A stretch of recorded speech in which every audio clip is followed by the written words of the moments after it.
Good afternoon.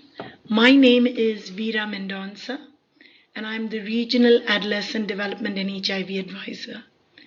It's a pleasure to be part of the outreach webinar organized by the Human Resources section and to share with everybody a little bit about the exciting program that UNICEF supports in the region. To give you a sense of why this program is so critical, let me just give you a brief overview of the context. Adolescents and basically young people are a huge proportion of our population. 28% of the total population are young people, that is between the ages of 10 to 24. In absolute terms, it means 124 million people. Of those 124 million, 84 million are 10 to 19 years old. They are adolescents. And this is a critical age, it's a critical population, giving the countries an opportunity to make the most, to build the capacities of these and reap something what we call the demographic dividend. However, when you look at the issues in our region, when you look at education, 29% of our young people, of our adolescents, are not enrolled in school. Within the humanitarian context, we find a significant proportion of our adolescents are affected. Many of them, 80 to 90%, are out of school in certain contexts. When we look at the issues of youth engagement, only 9% of our adolescents or youth are volunteering. Many of our youth feel that they are not valued in the community. We also see huge proportions of young people who are not in education, employment, or training. So these young people basically are disenfranchised. They don't have anything that would actually motivate them and to be part of the solution. Health, similarly for health, 52 out of 1,000 adolescents give birth, as these are adolescent girls between the ages of 15 to 19. In our current context, mental health is a huge issue for young people. Many of them experience depression, anxiety, and behavioral problems. Looking at child protection, right here, when we talk about child protection, many, and in our situation right now with conflict, 18% or more of girls get married between the ages of 18, before the age of 18, and 3% before the ages of 15. When you look at violence, it's even much higher. And when you look at child labor, 9.2 million children between the ages of 5 to 17 are working. So this is actually a phenomenal issue in our region. And this is all compounded when you look at employment. We have the dubious honor of being the region with the highest youth unemployment. 29% in North Africa and 30% for the Arab states. And when you look at girls, that's even much higher, 60 to 80% in some countries. What does this result in? Our young people have very minimal hopes. Their optimism is waning. Where you had earlier 30%, 70% of young people feeling so positive about what was happening in their region, today it's less than 30%. Only 14% of youth in the Levant and Yemen are optimistic about their future. And what is the result is the desire to migrate has grown dramatically. When you look at people who are most affected, you look at girls, our region has one of the overall worst gender gap.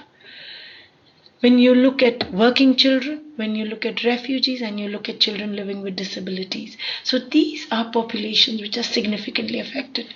What are the solutions for our region? We need more than 60 million jobs by 2020 to actually address this issue. We need quality education. We need young people to be in schools. We need for them to have opportunities. We need for their protection issues to be addressed.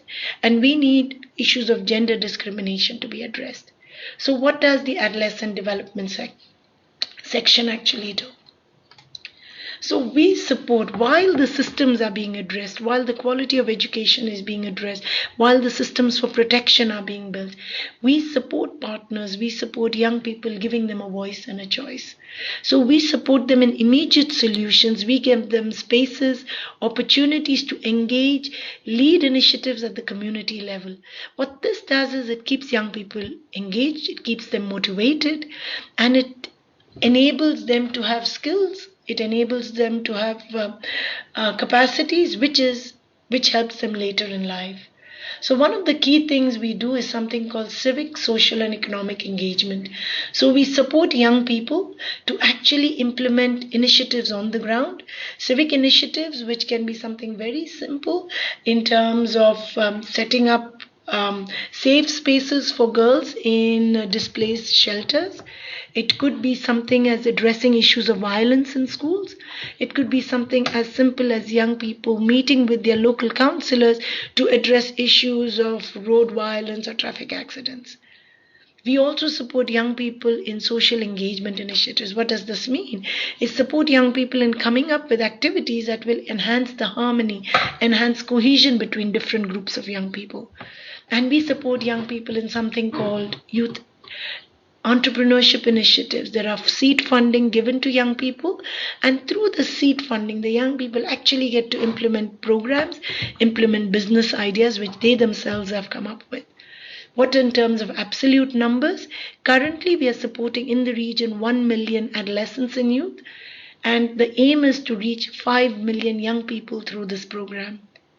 UNICEF also is the co-chair of the youth NGO group as well as the UN interagency group, and through these groups we'll also replicate, and beyond our 5 million target we also hope to reach many more young people.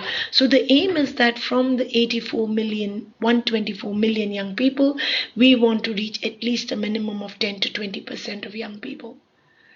And the second component which we work on is called networking and mentorship. What is known that while young people have the systemic issues being addressed, three things really help them. The three are giving them opportunities to lead in the community or get involved, that is the initiatives. Second is to ensure that they have opportunities for networking and mentorship. And when we look at networking and mentorship, it's networking among young people, between countries, between regions, and mentorship with mentors or young people who have made it, as well as with older peers and mentors. The third component we look at is adolescent and youth advocacy. What we are specifically looking at here is, as I was mentioning, that young people in our region feel disengaged. So this specifically looks at creating opportunities for young people to amplify their voices. It gives them, we have something called the Voices of Youth, Arabic. So young people can talk about what they have done, the initiatives that they implement, the research that they have conducted. And the fourth component is generating that evidence. Not only evidence in terms of making a strong case to invest in young people, but also evidence we generate in partnership with young people. The fifth component is mainstreaming adolescent programming. What this specifically means is that adolescent engagement initiatives, adolescent networking mentorship will only be sustainable if we integrate it through sectors. So making sure that sectors across the region, across clusters, at country level, education, protection, health, water, labor, all respond to the needs of adolescents and youth, including integrating opportunities for adolescent engagement. When I started my presentation, I said that this is adolescent and HIV section. The HIV component is integrated across our work, but we have two specific countries which are experiencing a heightened epidemic, which is Djibouti and Iran. And in those two countries, we will look at supporting to scale up both the prevention of mother-to-child transmission programs as well as HIV prevention programs among adolescents through comprehensive and inclusive youth-friendly services. This is an example of one of our digital platforms called Voices of Youth. This is the English component, but it's also there in Arabic. As you can see, it's young people themselves who have conducted research among their peers. These young people had conducted research among 900 plus young people. So they are sharing with them. They represent a group of 120 researchers, and they're sharing the data in this. What we also do is we share the tools, we share the research to enhance replication of models that work. So given this exciting thing that we do, given this exciting area of work, because remember, working with young people is so critical for our region, and this is needed in every single country. But however, this is a newer area for our region, and so it has been a difficult area in terms of recruitment. What we are looking for is young people, we are looking for old people, we are looking for staff, boys, girls, who are really committed. We are looking for diverse categories who are really committed to implement adolescence and youth program. The core competencies we look at is somebody who's very good at working with people, because this is intensive work, who has a commitment to achieve results, who knows how to communicate and make a strong case for adolescents and youth, who can lead and supervise not only teams within the office but expand partnerships, who can create strategies and concepts, because with adolescents and youth, one of the things, as I said, business as usual won't work. So we need staff members who can actually look at opportunities, innovate, look at ways to actually maximize the current situation. Is there an opportunity for a volunteer platform?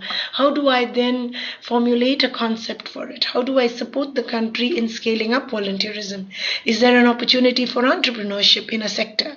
What do I do? How do I scale that up? So we look at people who can actually formulate strategies and concepts, who can analyze data, because it's not only one sector. You're looking at somebody who can work across sectors to analyze data, who can network across partners. This is so critical for us, because this is not a single sector program. The only way it would work is through a multi-sectoral approach. The only way the adolescent programs will achieve its results is by working with partners across many sectors, relating with private sector, public sector, young people, NGOs, and the UN, and across all sectors of health, education, water, protection. You can name whichever sector you would like. And then we need somebody who can take really quick action and who can apply that expertise that they have generated. We look at staff members, we are looking at colleagues, young people who have a degree, an advanced degree in some cases, a degree in anthropology. Since it's a cross-sectoral structure, we don't have specific requirements of engineering or technical, but we want young people, we want staff members who have cross-sectoral experience, but also maybe in international development, social work, education, community development, or behavior change communication. What is critical is somebody who has experience in social program development, planning, specifically in adolescent development, community engagement, both at national and preferably at international levels. We would like colleagues who have worked in all the different contexts, the middle income, the upper income, as well as developing countries, but definitely we would like staff members, we would like to recruit those who have concrete experience of developing adolescent programs. Given that 60% of our countries are experiencing some kind of conflict, we need experience in both a development and a humanitarian context. What is needed is, of course, English, but knowing French or Arabic is critical in our region, and this is something we strongly emphasize. But commitment, the desire to achieve result, good experience, will really be the core assets that we look at. And thank you so much for your time, for listening. Please feel free to ask any questions, and we would be very happy to answer. We have the Voices of Youth Arabic site. You can please go online. where you will be able to get many snippets of young people who have written their blogs about what they do, about the issues they face. And feel free to ask our HR colleagues or us any questions that you would like to know. And we look forward to welcoming you to join UNICEF. Thank you. Before I end, I also wanted to say we offer opportunities for internships, volunteering, as well as we connect you with partners in our programs to volunteer with them as well. Yeah. Best wishes and looking forward to hearing from you.